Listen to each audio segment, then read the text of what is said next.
Halo teman-teman, saya Smart. Kita kembali lagi belajar bersama. Kali ini kita akan belajar tentang pendidikan Pancasila. Tepatnya, kita akan mempelajari tentang kelahiran Pancasila, yaitu sejarahnya.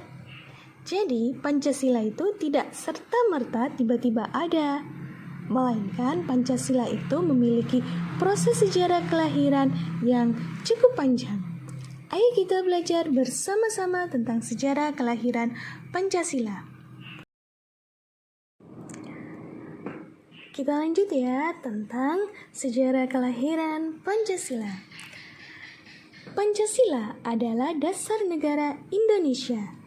Semua aturan, keputusan, dan kehidupan berbangsa berlandaskan nilai-nilai yang ada di dalam Pancasila. Untuk memahami Pancasila, kita perlu mengetahui bagaimana Pancasila itu lahir. Pancasila itu tidak muncul begitu saja, tetapi melalui proses yang panjang, melibatkan tokoh-tokoh bangsa, serta terjadi pada masa perjuangan kemerdekaan. Kita membahas secara garis besarnya. Yang pertama, sidang pertama sejarah kelahiran Pancasila dimulai pada 29 Mei sampai 1 Juni tahun 1945.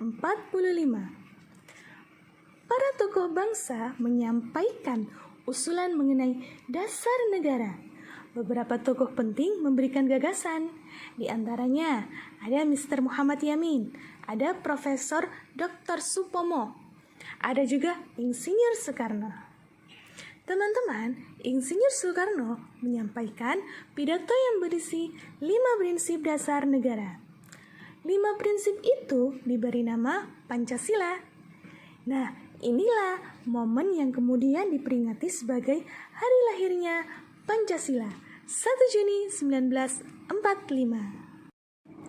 Setelah sidang pertama, selanjutnya pada tanggal 22 Juni tahun 1945 dibentuklah yang namanya Panitia 9. Nah, ini diberi nama Panitia 9 karena jumlahnya ada 9. Seperti itu. 9 tokoh bangsa. Dalam Panitia 9 diantaranya ada yang termasuk juga Insinyur Soekarno, ada Muhammad Hatta, ada Mr. Yamin, ada Agus Salim, dan lainnya. Ini dia kita tampilkan beberapa potret tokoh bangsa dalam Panitia setelah sidang 9. Pertama, ada kelanjutan sidang selanjutnya, yaitu sidang kedua BPU PKI. BPU PKI adalah singkatan dari Badan Penyelidik Usaha-Usaha Persiapan Kemerdekaan Indonesia. Sidang kedua BPU PKI tepatnya pada tanggal 10 sampai 17 Juli tahun 1945. Di dalam sidang kedua, dalam BPU PKI ini membahas tentang rancangan Undang-Undang Dasar termasuk pembukaan Undang-Undang Dasar yang berisi dasar negara. Selama proses persidangan ini sampai tanggal 17 Juli tahun 1945, selanjutnya pada tanggal 7 Agustus tahun 1945 dibentuklah yang namanya PPKI. Jadi Jepang mengganti BPU PKI menjadi PPKI, yaitu Panitia Persiapan Kemerdekaan Indonesia, yang diketuai langsung oleh Insinyur Soekarno dengan Wakil Ketua Muhammad Hatta. Mari kita dengarkan sejenak proklamasi yang disampaikan langsung oleh Insinyur Soekarno. Dalam pidatonya, mari kita dengarkan bersama. Proklamasi. Kami, bangsa Indonesia dengan ini menyatakan kemerdekaan Indonesia. Hal-hal yang mengenai pemindahan kekuasaan dan lain-lain diselenggarakan dengan cara saksama dan dalam tempo yang sesingkat-singkatnya. Jakarta, 17 Agustus 1945, atas nama bangsa Indonesia, Soekarno, Hatta.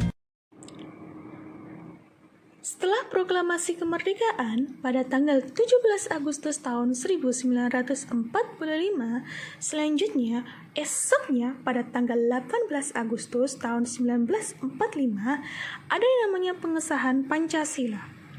Ya, jadi PPKI ini mengesahkan dan menetapkan beberapa hal, di antaranya yang pertama, Undang-Undang Dasar 1945. Yang kedua, pembukaan Undang-Undang Dasar 1945. Dan yang ketiga yakni Pancasila sebagai dasar negara Republik Indonesia. Nah, kita tidak terasa sudah sampai di penghujung. Itu tadi adalah sejarah kelahiran Pancasila. Itu sejarah secara garis besarnya. Kalau mau tahu, teman-teman mau tahu secara sejarahnya yang secara panjang atau secara detailnya, ayo kita bahas bersama di dalam kelas. Tidak lupa didampingi bersama Bapak atau Ibu Guru. Semangat belajarnya teman-teman. Sampai jumpa.